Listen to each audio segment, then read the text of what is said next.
Endi texnikumlarda ham stipendiya to'lanadi. Hukumatning 2026-yil 30-iyundagi qaroriga ko'ra, texnikumlarda dual ta'lim shaklida o'qiyotgan o'quvchilarni moddiy qo'llab-quvvatlash tizimi joriy etiladi. Stipendiya to'lash amaliyoti 2026-2027 o'quv yilidan boshlab joriy etiladi. Bunda birinchi kursga qabul qilingan har bir o'quvchiga fanlarni o'zlashtirishidan qat'iy nazar bazaviy hisoblash miqdorining 1 baravari, ya'ni 412 ming so'm miqdorida stipendiya to'lanadi.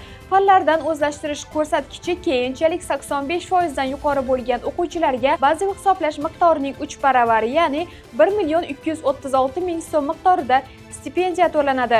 Bu imtiyozga ega bo'lish uchun o'quvchilarning semestr yakuni bo'yicha baholari faqat 5 va 4 bo'lishi talab etiladi. Stipendiya to'lovlari o'quvchilarga har oyning 15-sanasiga qadar to'lab beriladi. Maxsus elektron platforma ishga tushiriladi va u orqali o'quvchilarning kundalik davomati hamda amaliyot natijalari yuritib boriladi.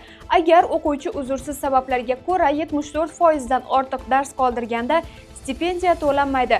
Homiladorlik va tug'ish ta'tili davri uchun o'quvchilarga bazaviy hisoblash miqdorining 1 baravari miqdorida stipendiya to'lanishi saqlab qolinadi. Akademik ta'til davrida esa stipendiya to'lanmaydi. Ta'lim haqidagi yangiliklarni Avlod Mediada kuzatib boring.